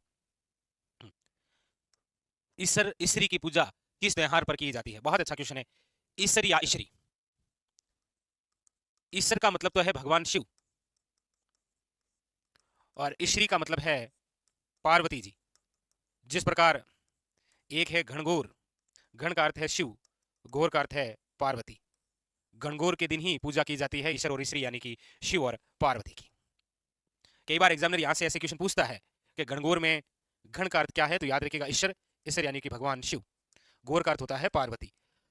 हमारे राजस्थान में जहां की घनघोर प्रसिद्ध है वह है जयपुर, लेकिन बिना ईश्वर की घनघोर जहां पर केवल पार्वती जी की पूजा होती है, शिव जी की पूजा नहीं होती है, बिना ईश्वर की घनघोर जहां की प्रसिद्ध है वह है जैसलमेर। और वैसे भी जानते हैं गुलाबी गणगौर जहां की प्रसिद्ध है वो है नाथद्वारा, धिंगा गणगौर जहां की प्रसिद्ध है वो है उदयपुर, धिंगा बेतमार गणगौर जहां की प्रसिद्ध है वह है जोधपुर, और हाड़ू ले डूबियो गणगौर जहां की कावत है वो है बूंदी। वापस रिपीट कर रहा हूं, गणगौर कहां की प्रसिद्ध है, याद रखिएगा जयपुर। बिना ईसर की गणगौर कहां की प्रसिद्ध है, याद रखिएगा जैसलमेर। गुलाबी गणगौर कहां की प्रसिद्ध है, याद रखिएगा नाथद्वारा। धिंगा गणगौर कहां की प्रसिद्ध है, तो याद रखिएगा उदयपुर। धिंगा बेतमार गणगौर कहां की प्रसिद्ध है, तो याद रखिएगा जोधपुर। हाड़ो ले डूबियो गणगौर कहावत का संबंध कहां से है, तो बूंदी से। छह बातें हैं, ठीक है। चलिए तो यहां पर जो ऑप्शन है वो हो जाएगा आपकी B is the correct answer, ठीक है। अगला देखिए, अगला है आपकी क्वेश्चन नंबर है 4। क्या कह रहा है देखिएगा, पूछा जा रहा है गणेश्वर के टिल्ले मुख्य रूप से किससे संबंधित हैं, मध्य पाषाण काल से, पूरा पाषाण काल, ताम्र संस्कृति या नवपाषाण संस्कृति। अच्छा गणेश्वर आप सब जानते हैं, पहली बात तो ये कहां पर विकसित है, तो अब तो आपको नीम का थाना याद रखना है। नीम का थाना कहां पर, याद रखिएगा शिकर। कौन सी नदी? तो याद रखिएगा कांतली नदी के किनारे, वेरी वेरी इंपॉर्टेंट। अच्छा, ये जो गणेश्वर सभ्यता है इसे आप बोलते हैं ताम्रयुगीन सभ्यता की जननी। क्या बोलते हैं? ताम्रयुगीन सभ्यता की जननी, यानी कि ये किस प्रकार की संस्कृति है? तो ये ताम्र संस्कृति है, ताम्र धातु से संबंधित है, याद रखिएगा। Option number 3 is correct answer. ठीक है, चलिए अगला क्वेश्चन। अगला है आपके सामने, निम्न में से किस जिले में साबरमती वाकल नदी बेसिन का विस्तार है? आप सब जानते हैं कि हमारे राजस्थान में साबरमती केवल एक ही जिले में बहती है और वह है उदयपुर, क्योंकि ये जो साबरमती नदी है ये गुजरात की मुख्य नदी है। किसकी है? गुजरात की मुख्य नदी। और ये जो साबरमती नदी है इसकी जो सहायक नदी है आपके, चाहे मानसी, वाकल, मेशवा, हतमती, सेई और वेतरई, इन सब नदियों का जो बेसिन है वो आपके केवल एक ही जिले में है, वो जिला है, याद रखिएगा, उदयपुर। कई बार वो यहां से क्वेश्चन पूछता है ऐसे, मानसी, वाकल, मेशवा, निम्न में से किसकी सहायक नदियां हैं? साबरमती की। ठीक है, नेक्स्ट अगला क्वेश्चन है, सावंत सिंह का संबंध किस चित्रकला शैली से था? सावंत सिंह अन्य नाम है नागरीदास, और सावंत सिंह का काल जिस चित्रकला शैली का स्वर्ण काल है वह है किशनगढ़ शैली। कौन सी है? किशनगढ़ शैली। किशनगढ़ शैली का जो प्रमुख चित्र है वह है आपके बणिठनी, और बणिठनी से चित्र का जो चित्रकार है वह है आपके मोर ध्वज निहालचंद। तो यहां पर आपका ऑप्शन हो जाएगा 4 is correct answer, option number 4। ठीक है, चलिए नेक्स्ट अगला है आपके, निम्न में से कौन सा पुरस्कार पर्यावरण और जलवायु परिवर्तन विभाग द्वारा प्रदान किया जाता है? ऐसा कौन सा पुरस्कार है जो कि पर्यावरण और जलवायु परिवर्तन विभाग स्वयं देती है? सलीम अली पर्यावरण पुरस्कार। सलीम अली के बारे में याद रखिएगा एक चीज, बर्ड मैन ऑफ इंडिया बोलते हैं इन्हें, बर्ड मैन ऑफ इंडिया।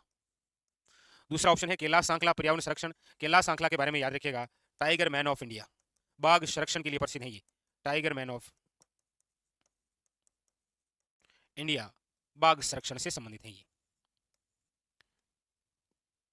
पुरस्कार। तो हमने कहा यहां से एक चीज याद रखनी है, सलीम जो अली हैं इनको बर्ड मैन ऑफ इंडिया कहा जाता है। दूसरा ऑप्शन था कैलाश सांकला पर्यावरण संरक्षण पुरस्कार। कैलाश सांकला से संबंधित दो बातें याद रखनी है, टाइगर मैन ऑफ इंडिया कहा जाता है, बाघ संरक्षण से संबंधित है और इनका संबंध राजस्थान से है। तीसरा है इंदिरा गांधी पर्यावरण संरक्षण पुरस्कार, जबकि चौथा है राजीव गांधी पर्यावरण संरक्षण पुरस्कार। तो पर्यावरण और जलवायु परिवर्तन विभाग द्वारा जो पुरस्कार प्रदान किया जाता है वह है आपके ऑप्शन नंबर 4, याद रखिएगा, राजीव गांधी पर्यावरण संरक्षण पुरस्कार। ठीक है, अगला देखिए, अगला है आपके सामने, राजस्थान में राजस्थान वानिकी और जैव विविधता विकास परियोजना किस देश के वित्तीय सहयोग से क्रियान्वित की जा रही है? बहुत प्रसिद्ध क्वेश्चन है ये, और अभी बजट के तहत आपको पता हो तो राजस्थान वानिकी और जैव विविधता विकास परियोजना के तहत 13 जिलों के अंदर वृक्षारोपण किया जाएगा। 13 जिलों में क्या किया जाएगा? वृक्षारोपण, याद रखिएगा। ठीक है, और ये किसके सहयोग से है? तो ये जीका के सहयोग से है, जापान के सहयोग से। ठीक है, अगला देखिए, क्वेश्चन नंबर है आपके सामने 9। नवीन राजस्थान समाचार पत्र पर प्रतिबंध के बाद इसका नाम बदल कर दिया गया। ये देखिए, ये एक श्रृंखला इस प्रकार से है। सबसे पहले शुरुआत होती है राजस्थान केसरी नामक समाचार पत्र से, वर्धा महाराष्ट्र राजस्थान सेवा संघ द्वारा, विजय सिंह पथिक जिसके संपादक हैं।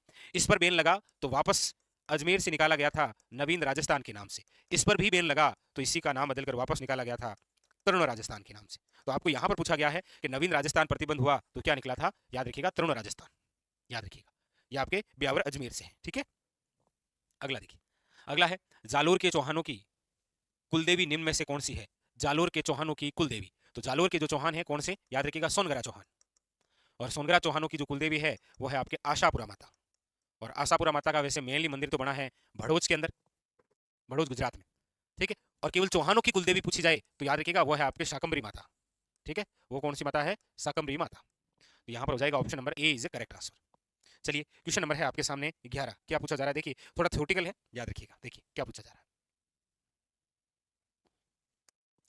क्वेश्चन नंबर है आपके सामने 11। क्या पूछ रहा है? देखिए, पूछा जा रहा है कौन सा सही सुमेलित नहीं है? सही सुमेलित नहीं है। देखिए, घोड़ी गीत वर निकाशी के समय, हाँ, गुड़ चढ़ी रस्म के समय होता है, बिल्कुल सही, उसी समय घोड़ी गीत गाए जाते हैं। जच्चा गीत परिवार में बच्चे के जन्म के समय गाते हैं, ये भी सही है। झल्ला गीत बालक के जन्म के पश्चात कुआ पूजन के समय झल्ला गीत नहीं गाते। और रशिया गीत होली का उत्सव पर गाते हैं, ये ठीक है। 1, 2 और 4 सही है, जबकि ऑप्शन नंबर 3 है वो इनकरेक्ट है। ठीक है, चलिए क्वेश्चन नंबर देखिए, नेक्स्ट 12। क्वेश्चन नंबर है आपके सामने 12। क्या कह रहा है? देखिए, पूछा जा रहा है वन्य जीव प्रबंधन व रेगिस्तान परितंत्र प्रशिक्षण केंद्र स्थापित किया गया है कहां पर? वन्य जीव प्रबंधन व रेगिस्तान पारितंत्र प्रशिक्षण केंद्र जोहड़बीड़ बीकानेर, जोहड़बीड़ के अंदर तो आप सब जानते हैं उष्ट अनुसंधान केंद्र स्थापित है, ठीक है। सम जैसलमेर, ताल छापर चूरू याद रखिएगा, कहां पर स्थापित किया गया है वन्य जीव प्रबंधन व रेगिस्तान पारितंत्र प्रशिक्षण केंद्र, वो है ताल छापर चूरू। ताल छापर जो अभ्यारण्य है वो आपके काले हिरणों से संबंधित है और वहां पर एक घास भी पाई जाती है मोतिया घास, जिसका साइंटिफिक नेम है साइपर्स रोटेंडस, याद रखिएगा। चलिए क्वेश्चन नंबर है नेक्स्ट, क्वेश्चन नंबर है आपके सामने 13। निम्न में से किस ग्रंथ की रचना महाराणा कुंभा ने नहीं की है? संगीत राज, संगीत रत्नाकर, संगीत मीमांसा या शूर प्रबंध? देखिए महाराणा कुंभा द्वारा जो रचित है, एक तो संगीत राज सब जानते हैं इंपॉर्टेंट है, ठीक है, संगीत मीमांसा है, सूड प्रबंध है, चंडी शतक है, कामराज रतिसार है, गीत गोविंद पर टीका है, रसिक प्रिया। ये इनमें से जो नहीं है वह है संगीत रत्नाकर, याद रखिएगा। Option number 2 is correct answer, ठीक है। तो ये कुंभा द्वारा रचित नहीं है। अगला देखिए, निम्न में से किस जिले में अरावली पर्वतमाला का क्षेत्र सबसे कम है? अरावली पर्वतमाला का क्षेत्र सबसे कम है, बांसवाड़ा, डूंगरपुर, राजसमंद या फिर अजमेर? अरावली पर्वतमाला का क्षेत्र सबसे कम है वो है आपके किसके अंदर? तो याद रखिएगा डूंगरपुर में। डूंगरपुर में थोड़ा अरावली का क्षेत्र कम है सबकी तुलना में। अगला क्या है वो देखिए, क्वेश्चन नंबर है आपके सामने 15 और इस प्रकार का क्वेश्चन आते जाता है एग्जाम में, ठीक है। देखिए क्या पूछ रहा है, निम्न में से कौन सा युग्म सही सुमेलित नहीं है? एक तरफ नदियां हैं और एक तरफ उनकी सहायक नदियां। माही, माही की है सोम, आप कहेंगे ये तो सही है, कोई दिक्कत है नहीं। बनास, बनास की है कोटारी, ये भी सही है, कोई दिक्कत है नहीं। लूणी, लूणी की बांडी है, कोई दिक्कत नहीं, सही है। साबरमती की मोरेन नहीं है। साबरमती की जो सहायक नदियां हैं अभी आपको बताई थी, वाकल, मानसी, मेशवा, सेई, हतमती और वेतरई, ये सारी सारी जो है किसकी है? साबरमती की सहायक है, याद रखिएगा, ठीक है। अगला देखिए, क्वेश्चन नंबर है आपके सामने 16, क्वेश्चन नंबर है 16 देखिए, राज्य में 2001 से लेकर 11 के दौरान किस जिले में ग्रामीण जनसंख्या वृद्धि दर सबसे कम रही? ग्रामीण जनसंख्या वृद्धि दर सबसे कम रही, झुंझुनू, गंगानगर, पाली या कोटा? तो आप कहेंगे कोटा, क्योंकि कोटा के अंदर शहरी जनसंख्या है उसमें थोड़ी वृद्धि रही, लेकिन ग्रामीण जनसंख्या वृद्धि दर सबसे कम रही, याद रखिएगा।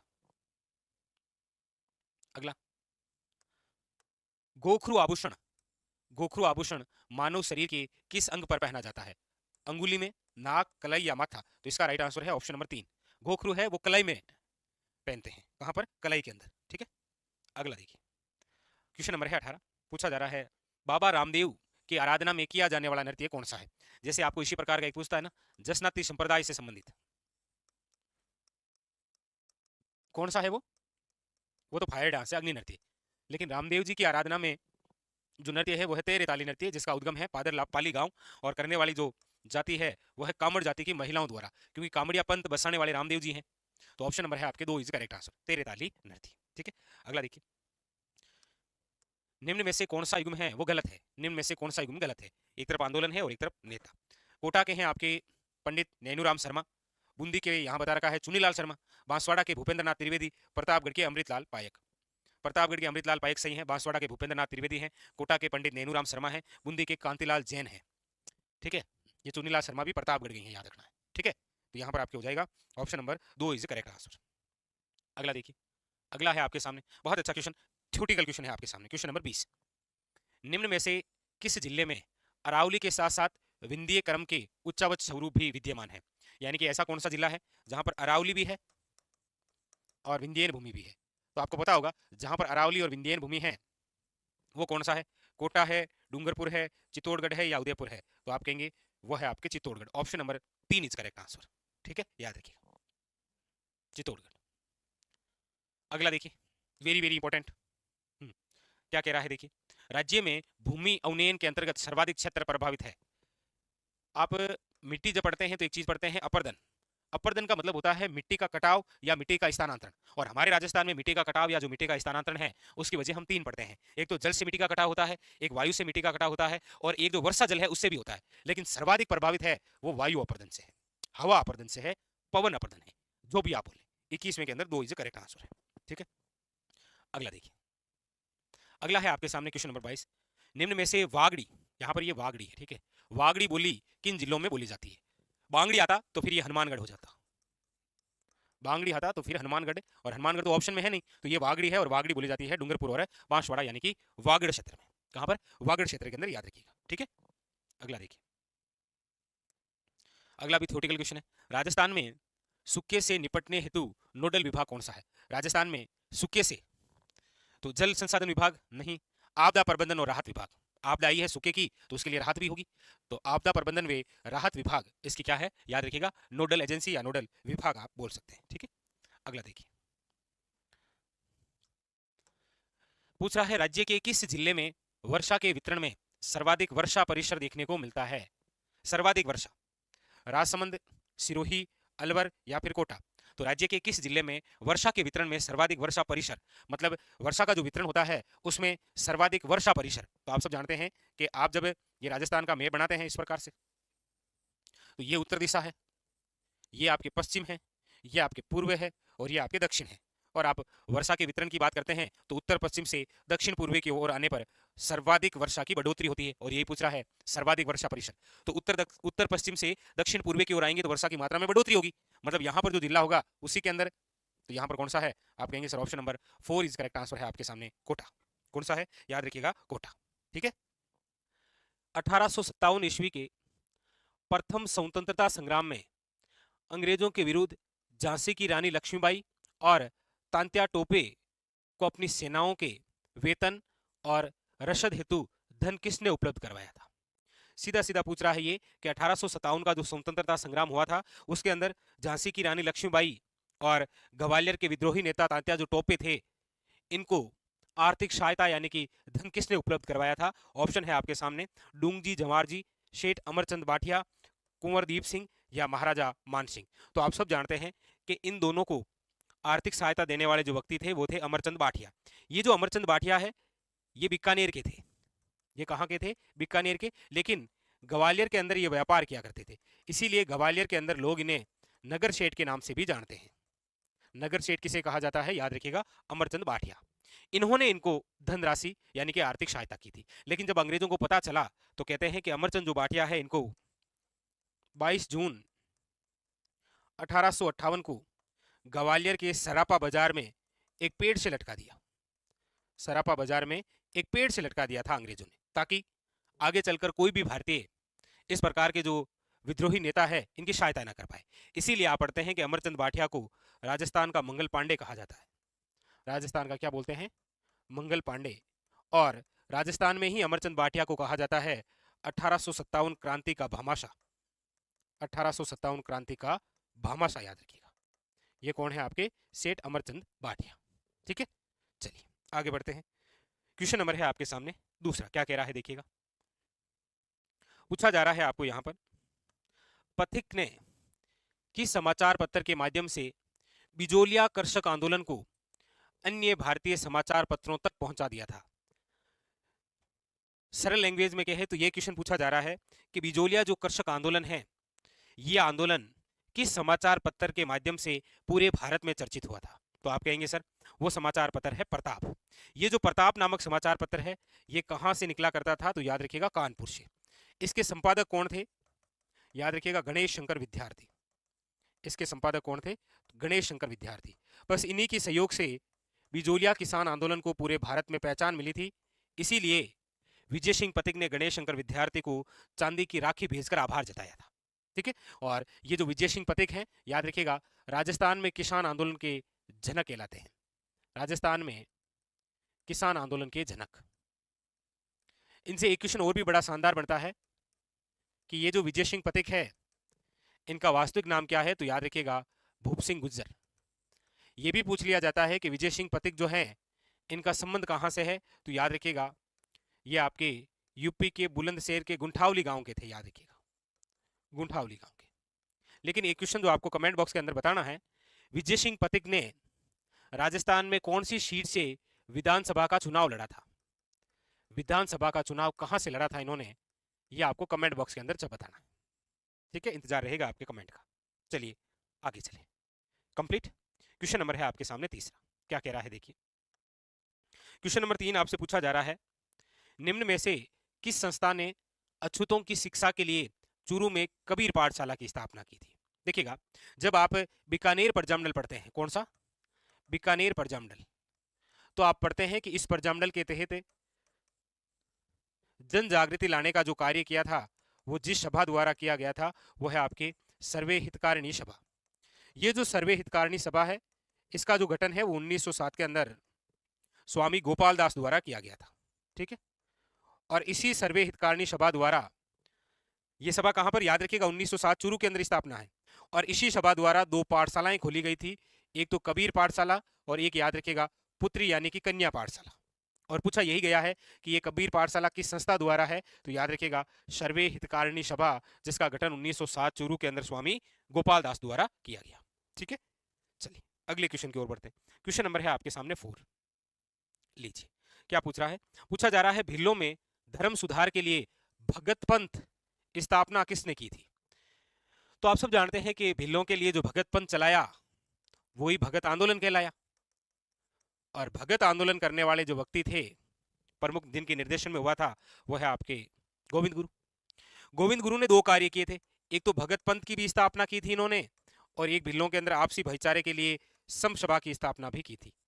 ये दोनों बात याद रखें। ये जो गोविंद गुरु हैं, याद रखिएगा इनका जो जन्म है वो 1858 ईस्वी के अंदर डूंगरपुर के बांसिया ग्राम के बंजारा परिवार में हुआ था। और एक चीज और याद रखिएगा, बड़ा अच्छा क्वेश्चन बनता है कि गोविंद गिरी ने भगत आंदोलन चलाने के लिए किस स्थान को अपना केंद्र बनाया था, तो याद रखिएगा बेड़सा गांव को इन्होंने अपना केंद्र बनाया था, और बेड़सा गांव डूंगरपुर में ही है।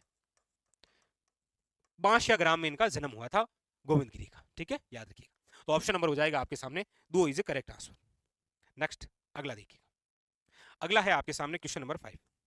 भारत सरकार ने 5 जनवरी 1949, प्रजामंडल जब आप पढ़ते हैं तो ये डेट जरूर पढ़ते हैं कि सिरोही का जो प्रशासन है वो किस सरकार को सौंपा गया था। तो आप अक्सर जब सिरोही प्रजामंडल भी पढ़ते हैं तो यही पढ़ते हैं कि सिरोही प्रजामंडल की जो स्थापना है वो कहाँ हुई थी, बंबई में। तो भारत सरकार ने 5 जनवरी 1949 को सिरोही का जो प्रशासन है वो किसे सौंपा था, बंबई प्रांत को। बंबई प्रांत के अंदर ही आया करता था गुजरात।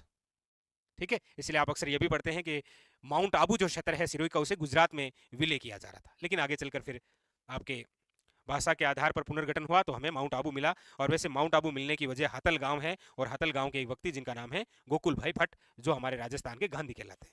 पता ही आपको तो। ठीक है, चलिए क्वेश्चन नंबर है आपके सामने 6। देखिए क्या कह रहा है, रिखिया, रिखिया मेघवाल भक्त, मेघवाल भक्त क्या कहलाते हैं, याद रखिएगा रिखिया। ब्यावले है गीत, और नेजा है ध्वजा, ध्वजा। निम्न में से किस लोक देवता से संबंधित हैं। मेरे हिसाब से कोई डाउट ही नहीं होना चाहिए, रामदेव जी। रामदेव जी के मेघवाल भक्त रिखिया कहलाते हैं, इनके गीत ब्यावले कहलाते हैं, इनकी ध्वजा जो है, ध्वजा वो नेजा कहलाती है। ठीक है, इसका जागरण जो है वो जम्मो कहलाता है, कि जम्मो दियो डब के बोलते हैं इस प्रकार से। हाँ, और रामदेव जी की आराधना में एक नृत्य होता है, याद रखिएगा कौन सा, तेहरे ताली नृत्य। इन्होंने एक पंथ भी चलाया था, कौन सा, याद रखिएगा कामड़िया पंथ, कामड़िया पंथ। ठीक है, एकमात्र ऐसे लोक देवता हैं जो कवि भी थे, जिनकी एक रचना थी 24 बणिया। ये भी आपको थोड़ा सा याद रखना है। ठीक है, तो ऑप्शन नंबर हो जाएगा यहाँ पर 4 इज करेक्ट आंसर। ठीक है, चलिए नेक्स्ट अगला क्वेश्चन देखते हैं। क्वेश्चन नंबर है आपके सामने, ले लीजिए 7। पूछा जा रहा है आपको निम्न में से कौन सा सुमेलित नहीं है, कौन सा ऐसा है जो सुमेलित नहीं है। एक तरफ संप्रदाय है और एक तरफ संत है। देखिएगा, निरंजनी संप्रदाय की बात करते हैं तो हरिदास जी है, आप कहेंगे बिल्कुल सही है। अलकिया संप्रदाय की चर्चा करते हैं तो स्वामी लालगिरी जी है। निष्कलंकी संप्रदाय की बात करते हैं तो माओ जी है। लेकिन गुद्दड़ संप्रदाय के नवलदास जी नहीं है। नवलदास जी जो हैं वो नवल संप्रदाय से संबंधित हैं। तो फिर कमेंट करके बताइएगा। चलो एक चीज मैं बता देता हूँ, एक आप कमेंट करके बताना। ये जो गुद्दड़ संप्रदाय है ना, इसकी प्रमुख पीठ तो कहां पर है, तो याद रखिएगा दांतड़ा भीलवाड़ा। ठीक है, इसके संस्थापक का नाम बताइएगा आप। गुद्दड़ संप्रदाय के संस्थापक कौन है, वैसे इजी ये बता देंगे, उम्मीद है आपसे। ठीक है, तो इसका जो राइट आंसर है वो है ऑप्शन नंबर 2 इज इनकरेक्ट, याद रखिएगा। ठीक है, चलिए आगे बढ़े। क्वेश्चन नंबर है आपके सामने 8।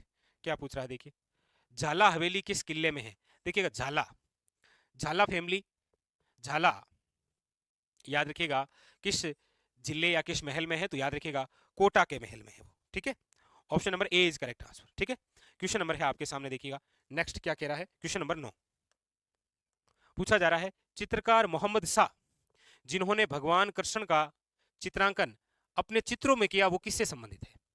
जोधपुर राज्य से है क्या, आप कहेंगे नहीं सर, यहाँ पर तो भाटीर दास मिलते हैं। किशनगढ़ राज्य से है क्या, नहीं।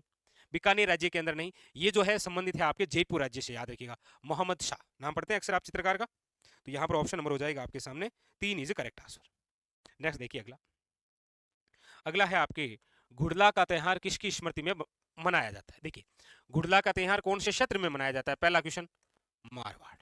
दूसरा कब मनाया जाता है, चैत्रकृष्ण अष्टमी, चैत्रकृष्ण अष्टमी। अब है ये कि किसकी याद में है, तो आप जानते हैं राव सातल देव की याद में। Option number 4 is correct answer. काफी नंबर है आपके सामने 12 नंबर। क्या कह रहा है देखिए, पूछा जा रहा है आपको निम्न में से राजस्थान के किस लोक नृत्य में डंडों से नृत्य करते हुए विभिन्न प्रकार के चरित्रों के स्वांग करते हैं, घेर, चंग, गिद्दड़ या डांडिया। तो देखिए लोक नृत्य में डंडों से नृत्य करते हुए ये है आपके गिद्दड़ नृत्य। Option number 2 is correct answer. और गिद्दड़ नृत्य कहाँ का है, याद रखिएगा शेखावटी का। ये भी और याद रखना है, ये भी पूछा जाता है गिद्दड़ नृत्य का संबंध कहां से है, शेखावटी से। ठीक है, अगला देखिए। अगला क्वेश्चन है आपके सामने तुलसी नामक आभूषण महिलाओं द्वारा। अब देखिए तुलसी कहां पहनी जाती है, तो याद रखिएगा गले का आभूषण है ये। तुलसी कहां का आभूषण है, गले का। ठीक है, चलिए क्वेश्चन नंबर है आपके सामने 14। क्या कह रहा है देखिए, पूछा जा रहा है वस्त्र रंगने की मलेगिरी पद्धति में किस रंग की प्रधानता होती है, बताइए। वस्त्र रंगने की मलेगिरी जो पद्धति है उसमें किस रंग की प्रधानता होती है, ये क्वेश्चन पूछा गया है। तो याद रखिएगा मलेगिरी पद्धति में किस रंग की प्रधानता होती है, तो याद रखिएगा भूरे रंग की। ठीक है, याद है। क्या पूछा जा रहा है, पूछा जा रहा है आपको कि ओदक दुर्ग से आपका अभिप्राय क्या है, ओदक दुर्ग से आप क्या समझते हैं। क्या ये एक प्रकार का गिरी दुर्ग है, क्या ये धानमन दुर्ग है, क्या ये सैन्य दुर्ग है, या फिर ये जल दुर्ग है। तो ओदक दुर्ग का मतलब ये होता है ऐसा दुर्ग जो चारों ओर जल से घिरा हो, मतलब जल दुर्ग ही क्या है, ओदक दुर्ग। जैसे आपको पूछा जाता है पारिद दुर्ग से आप क्या समझते हैं, ऐसा दुर्ग जिसके चारों ओर परकोटा हो। या फिर आपको पूछा जाता है पारिख दुर्ग, ऐसा दुर्ग जिसके चारों ओर क्या हो, खाई हो, चारों ओर खाई हो, जैसे लोहागढ़ है आपके प्रसिद्ध। आपको पूछा जाता है कि धानवन दुर्ग से तात्पर्य क्या है, ऐसा दुर्ग जो मरुस्थल या रेगिस्तान में निर्मित हो, वो क्या कहलाता है, धानवन दुर्ग। जैसे जैसलमेर का सोनार किला है, बीकानेर का जूनागढ़ किला है।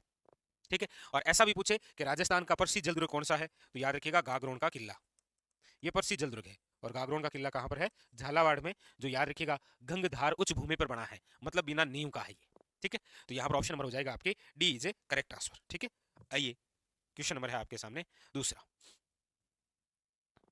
क्वेश्चन नंबर है आपके सामने 2। क्या कह रहा है, पूछा जा रहा है निम्नलिखित युग्मों में से कौन सा सही सुमेलित नहीं है।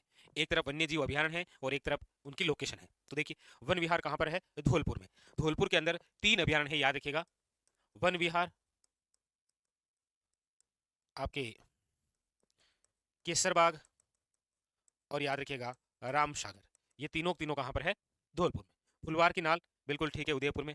केला देवी भरतपुर में नहीं, यहां याद रखना है भरतपुर में है केवला देव, और केवला देव भगवान शिव का नाम है। और ये जो केला देवी वन्य जीव अभ्यारण्य है ये आपके भरतपुर में ना होकर करौली में है, करौली में देवी है, भरतपुर में शिव जी है। यहाँ पर जो इनकरेक्ट है वह है ऑप्शन नंबर सी। बाकी शेरगढ़ कहां पर है, 12 के अंदर है, ये परवन नदी वाला। ठीक है, चलिए अगला देखिए। क्वेश्चन नंबर है आपके सामने तीसरा। क्या कह रहा है, फरवरी 2022 में राजस्थान राज्य महिला आयोग का अध्यक्ष किसे नियुक्त किया गया।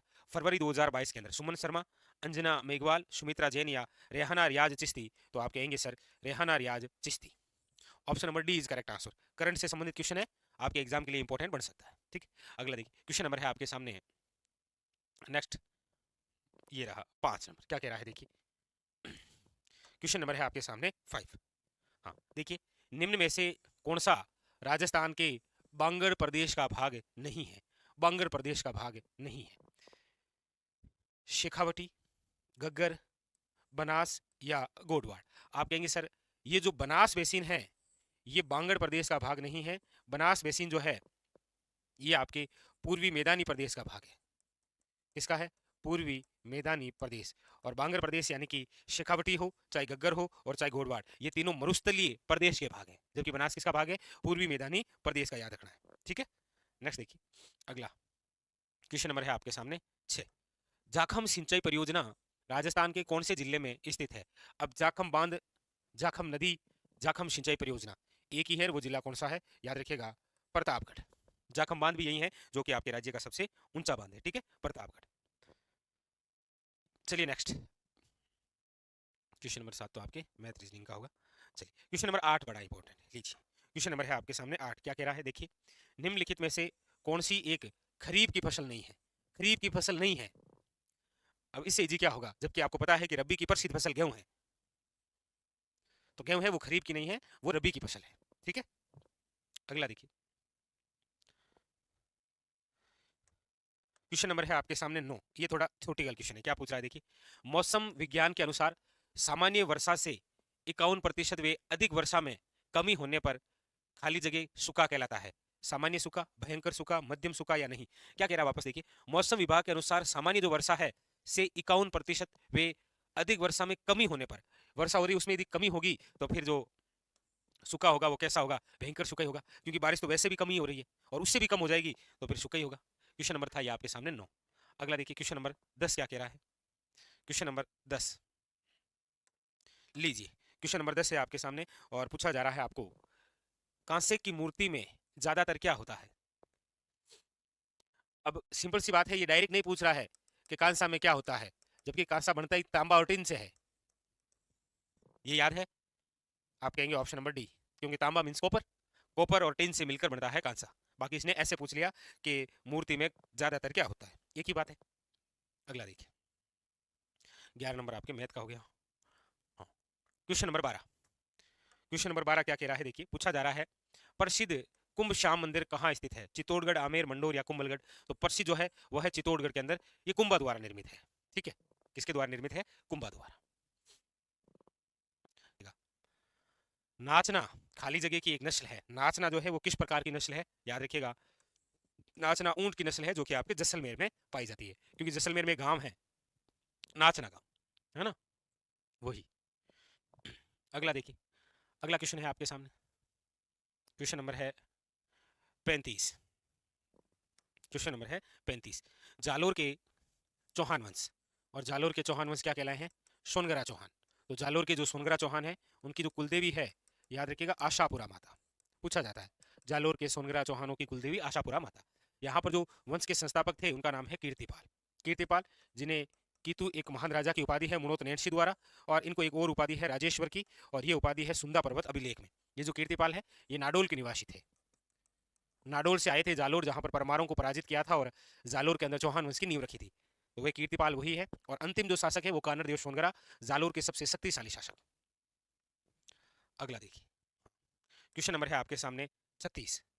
क्या कह रहा है देखिए, पूछा जा रहा है गंगानगर अगेती खाली जगह की फसलें हैं। अब अगेती किसकी फसल है? तो याद रखिएगा कपास की, ठीक है। और कपास को दक्षिणी राजस्थान में क्या बोलते हैं? तो ये इंपॉर्टेंट क्वेश्चन बनता है, याद रखिएगा, बीणिया कहा जाता है। क्या बोलते हैं आप इसे? बीणिया। और कपास के लिए मिट्टी पूछे तो याद रखिएगा काली मिट्टी। नेक्स्ट अगला देखिए, क्वेश्चन नंबर है आपके सामने 37। बागोर सभ्यता, बागोर सभ्यता किस नदी के किनारे है? देखिए ये जो बागोर सभ्यता है ये जिस जिले में है वो जिला तो है भीलवाड़ा, और जिस नदी के किनारे है वो नदी है कोठारी, याद रखिएगा, ठीक है। कौन सी? कोठारी नदी। Option number B is correct answer, ठीक है। अगला देखिए क्वेश्चन नंबर है आपके सामने 38। वेरी वेरी इंपॉर्टेंट फैक्ट है ये 38 नंबर। बूंदी के राजमहल में प्रसिद्ध चित्रशाला का निर्माण किसके शासनकाल में हुआ था? तो राव उमेद सिंह के शासनकाल में, ठीक है, याद रखिएगा। जबकि रंगमहल का जो निर्माण है वो 17 साल के समय हुआ था। ये दो अलग अलग क्वेश्चन है, याद रखिएगा। तो आपके सामने ये था क्वेश्चन नंबर 38, ठीक है। आगे देखिए,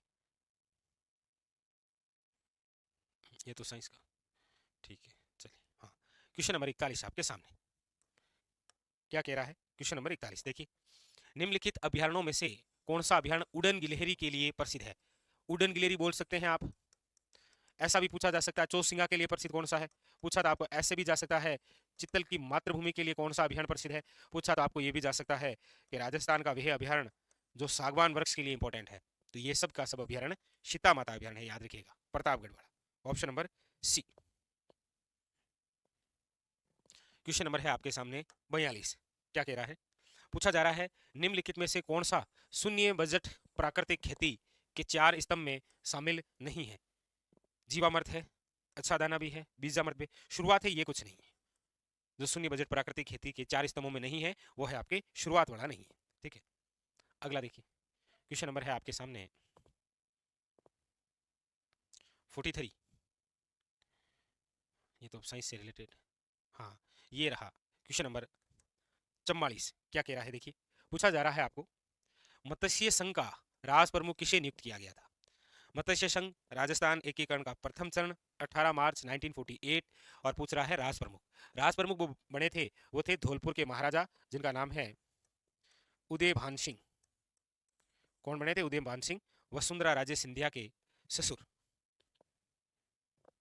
अगला देखिए, चलिए तो फिर हाँ ये एक अच्छा क्वेश्चन है। क्वेश्चन नंबर है आपके सामने 46। देखिए क्या कह रहा है क्वेश्चन नंबर 46। मानमोरी शिलालेख, ये वही शिलालेख है जिसे कर्नल जेम्स टोड ने इंग्लैंड जाते समय समुद्र में फिंकवा दिया था। किस क्षेत्र से संबंधित है? ये मेवाड़ चित्तौड़ से संबंधित है। मेवाड़ चित्तौड़ मानमोरी शिलालेख अक्सर पढ़ते भी हैं आप। चलिए कंप्लीट। अगला देखते हैं, क्वेश्चन नंबर है आपके सामने 47। क्या कह रहा है देखिएगा, पूछा जा रहा है आपसे कि कितने भारतीय राज्य राजस्थान के साथ अपनी सीमा साझा करते हैं। ये राजस्थान, राजस्थान के साथ एक तो देश सीमा साझा करता है, याद रखिएगा पाकिस्तान। राज्य हैं एक तो पंजाब, एक है हरियाणा 2, एक है यूपी 3, एक है एमपी 4 और एक है गुजरात 5। तो 5 राज्य और एक देश, याद रखिएगा। ठीक है, अगला देखिए, अगला क्वेश्चन, क्वेश्चन नंबर है 48। 48 देखिएगा, अटपटी, अमरशाही, उदयशाही, शिवशाही क्या है? अटपटी, अमरशाही, उदयशाही, शिवशाही, ये सब जो है वो आपके पगड़ियों के प्रकार हैं। क्या है ये? सब के सब पगड़ियों के प्रकार। ठीक है, अगला देखिए, ये तो आपके मैथ का क्वेश्चन आ गया। ठीक है, कहाँ तक पहुंच गए थे हम? हाँ ये लीजिए, क्वेश्चन नंबर 50। क्या कह रहा है देखिए, क्वेश्चन नंबर 50 नंबर क्या कह रहा है वो देखना है। कोपेन के अनुसार गंगानगर जलवायु प्रदेश में स्थित है। देखिएगा, ये कोपेन, ये लोकेशन पता, BWHW, फिर है BSHW, फिर है CWG, उसके बाद में है AW। पूछ रहा है गंगानगर, ये रहा गंगानगर और BWHW। Option number D is A correct answer. ठीक है, क्या पूछा जा रहा है देखिएगा, ये लीजिए पहला क्वेश्चन आपके स्क्रीन पर ये रहा। पहला क्वेश्चन है साथियों कि मेवाड़ की किस राजकुमारी को 1810 में अमीर खां पिंडारी की सलाह पर जेर देकर मार दिया गया या जेर दे दिया गया? देखिए, मेवाड़ के एक महाराणा जिनका नाम है भीम सिंह सिसोदिया। भीम सिंह सिसोदिया की एक पुत्री थी जिसका नाम था कृष्णा कुमारी। कृष्णा कुमारी की सर्वप्रथम सगाई की गई थी मारवाड़ के भीम सिंह राठौड़ के साथ में, लेकिन विवाह से पहले भीम सिंह राठौड़ की मृत्यु हो गई। इसीलिए भीम सिंह सिसोदिया ने क्या किया कि अपनी पुत्री कृष्णा कुमारी की पुण्य सगाई कर दी थी आमेर के शासक सवाई जगत सिंह सेकंड के साथ में। और इस बात से नाराज हो गए थे मारवाड़ के भीम सिंह राठौड़ के भाई जिनका नाम है मान सिंह राठौड़। इसलिए मान सिंह राठौड़ और आमेर के सवाई जगत सिंह सेकंड के मध्य इसी कृष्णा कुमारी विवाद को लेकर एक युद्ध लड़ा गया था नागौर के परबतसर तहसील के गिगोली नामक स्थान पर, जिसे इतिहास में कहा जाता है गिगोली का युद्ध। घटना थी वो 1807 की।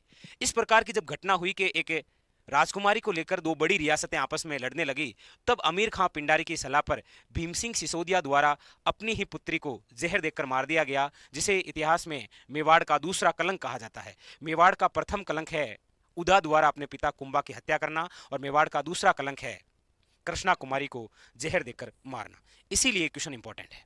ठीक है, तो मेवाड़ की किस राजकुमारी को 1810 में अमीर खान पिंडारी की सलाह पर जहर देकर मार दिया गया? तो याद रखिएगा Krishna Kumari, option number C. Question number 2 देखिए क्या कह रहा है। क्वेश्चन नंबर 2 आपके सामने पूछा जा रहा है आपको, जयपुर नगर की स्थापना के समय मुख्य वास्तुकार वे नगर नियोजक कौन थे? एक तो मुख्य वास्तुकार, नगर नियोजन, और बात हो रही है जयपुर नगर की। सब जानते हैं कि जयपुर नगर की स्थापना 18 नवंबर 1727 के अंदर की गई। किसके द्वारा? याद रखिए, सवाई जय सिंह द्वारा। पूछा जाए जयपुर नगर की नींव किसने रखी थी, तो याद रखिएगा पंडित जगन्नाथ ने।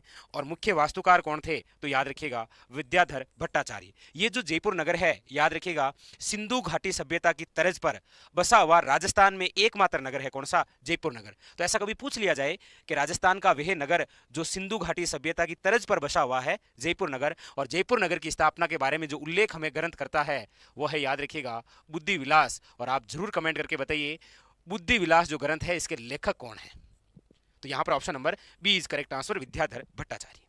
ये लीजिए क्वेश्चन नंबर है आपके सामने तीसरा। क्या पूछा जा रहा है, क्वेश्चन नंबर 3 आपके सामने पूछा जा रहा है।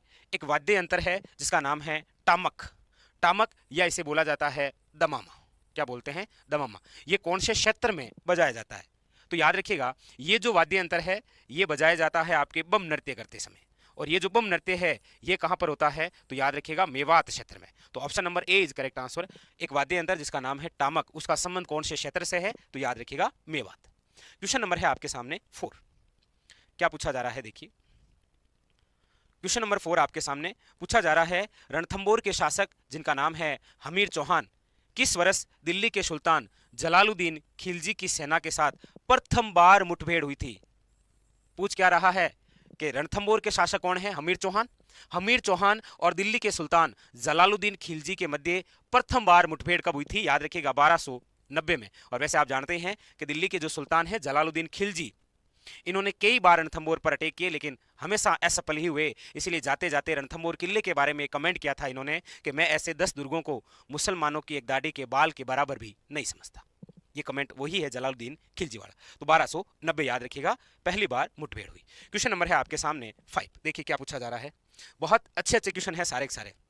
पूछा जा रहा है आपको कि किस गुर्जर प्रतिहार शासक ने अपनी राजधानी मेड़ता बनाई। ये इतनी बार क्वेश्चन पूछ लिया गया है कि जब भी प्रतिहारों से क्वेश्चन पूछता है तो ज्यादातर दो, एक तो प्रतिहारों का उल्लेख कौन से शिलालेख में है, तो याद रखिएगा घटियाला शिलालेख जो आपके जोधपुर में है, ठीक है। और राजधानी मंडोर से मेड़ता लाने वाले गुर्जर प्रतिहार कौन है, याद रखिए Nagabhata first, option number C. ये दो प्रसिद्ध क्वेश्चन है गुर्जर प्रतिहारों से। एक तो इनका उल्लेख घटियाला शिलालेख जो जोधपुर के अंदर है, और एक है आपके नागभट्ट सेकंड जिन्होंने राजधानी मंडोर से कहां बना दी थी, मेड़ता। अगला क्वेश्चन देखिए, क्वेश्चन नंबर है आपके सामने 7। क्या पूछा जा रहा है, पूछा जा रहा है बिजोलिया शिलालेख किस चौहान नरेश के काल का है। कोई दिक्कत नहीं है, बिजोलिया जो शिलालेख है आप सब जानते हैं कि इसका समय क्या है। बिजोलिया शिलालेख का समय है 1170 ईस्वी का, और 1170 ईस्वी के अंदर शासक कौन थे, अजमेर के चौहान। तो आप सब जानते हैं पृथ्वीराज चौहान के पिताजी जिनका नाम है Someshwar Chauhan. Option number A is correct answer. तो इनके समय बिजोलिया शिलालेख लिखा गया था। और बिजोलिया शिलालेख के लेखक कौन, रचयिता कौन, तो याद रखिएगा गुणभद्र। जैन श्रावक लोलाक के कहने पर गुणभद्र द्वारा जिस शिलालेख की रचना की गई थी वह है बिजोलिया। और यहां से भी क्वेश्चन पूछा जाता है, जैसे घटियाला शिलालेख का संबंध किससे है, गुर्जर प्रतिहारों से, उसी प्रकार बिजोलिया शिलालेख का संबंध किससे है, याद रखिएगा चौहान वंश से। Very very important question, clear. Next question देखिए, क्वेश्चन नंबर है आपके सामने 8। क्या पूछा जा रहा है, क्वेश्चन नंबर 8 आपके सामने पूछा जा रहा है आपको कि निम्नलिखित में से किस उत्खनन स्थल से चांदी की मुद्रा जिसका नाम है पंचमार्क प्राप्त हुई। देखिएगा दो मुद्राएं आप पढ़ते होंगे, एक तो आहत और एक है आपके पंचमार्क। आहत या पंचमार्क मुद्रा का मतलब होता है कि ऐसी मुद्रा जिस पर आहत यानी कि चोट करके या पंच मार के बनाई जाती है, वो मुद्राएं कहलाती है आपके आहत या पंचमारक मुद्राएं। और ये कहां से मिली है, तो याद रखिएगा बेराट स्थल से। बेराट स्थल जो आपके जयपुर के अंदर बाणगंगा नदी के किनारे है, जिसकी खोज दयाराम शाहनी और उत्खनन का कार्य नील रतन बनर्जी और कैलाशनाथ दीक्षित द्वारा किया गया, यहां से प्राप्त हुई है। तो option number D. Question number देखिए, अगला क्वेश्चन नंबर है आपके सामने नेक्स्ट। देखिए अगला क्वेश्चन आपके सामने, क्वेश्चन नंबर 9। क्या पूछा जा रहा है, देखिएगा क्वेश्चन नंबर 9 पूछा जा रहा है आपको कि रूपाजी और कृपाजी किस किसान आंदोलन में गोलीबारी में मारे गए थे। देखिए दो प्रसिद्ध हैं, एक तो रूपाजी कृपाजी, रूपाजी कृपाजी, और एक आपको पता होगा नानक जी भील। तो नानक जी भील जिस हत्याकांड में मारे गए थे वो था डाबी हत्याकांड, ठीक है। रूपाजी और कृपाजी जिस हत्याकांड में मारे गए थे वो है गोविंदपुरा हत्याकांड। कौन सा है, गोविंदपुरा हत्याकांड। लेकिन नानक भील जी का संबंध जिस किसान आंदोलन से रहा है वो है बूंदी किसान आंदोलन, और रूपाजी और कृपाजी का संबंध जिस किसान आंदोलन से रहा है वो है बेंगू किसान आंदोलन। ऑप्शन नंबर डी याद रखिएगा। तो नानक भील तो आपके बूंदी है, रूपा जी और कृपा जी कहां के हैं, याद रखिएगा बेंगू किसान आंदोलन से। क्वेश्चन नंबर देखिए 10 क्या पूछ रहा है। क्वेश्चन नंबर 10 आपसे पूछा जा रहा है 1303 में चित्तौड़ विजय के बाद अलाउद्दीन खिलजी ने चित्तौड़ का नया नाम क्या कर दिया। आप सब जानते हैं कि चित्तौड़ जहां पर रावल शाखा के अंतिम शासक थे रतन सिंह, वही पद्मनी वाली बात है। तो वहां पर जब अलाउद्दीन खिलजी का अधिकार हुआ तो अलाउद्दीन खिलजी ने इसी चित्तौड़ का नाम अपने पुत्र के नाम पर किया था, याद रखिएगा। पुत्र का नाम था खिज्जर खां और चित्तौड़ का नाम कर दिया था खिजराबाद। वैसे आप सब जानते हैं अलाउद्दीन खिलजी ने हमारे राजस्थान के बहुत सारे नगरों के नाम चेंज किए थे, जैसे चित्तौड़ का किया था खिजराबाद, शिवाना का किया था खेराबाद, जालोर का किया था जलालाबाद। अगला क्वेश्चन देखिए, क्वेश्चन नंबर है आपके सामने 11। क्या पूछा जा रहा है देखिएगा। क्वेश्चन नंबर है आपके सामने 11 और आपसे पूछा जा रहा है फाटका जंजाल शीर्षक नाटक के लेखक कौन है। आपके सामने एक नाटक दे रखा है जिसका नाम है फाटका जंजाल, पूछ रहा है इसके लेखक कौन। एक नाटक और इंपॉर्टेंट है इतिहास में और वह है, याद रखिएगा, हरिकेली नाटक। और ये जो हरिकेली नाटक है इसकी रचना तो आपके किसके द्वारा की गई है, तो चौहान शासक जिनका नाम है विग्रराज चतुर द्वारा। और यहां पर जो फाटका जंजाल है ये है आपके शिवचंद्र भरतिया द्वारा। और अगला क्वेश्चन देखिए, क्वेश्चन नंबर है आपके सामने 33। क्या पूछा जा रहा है देखिए,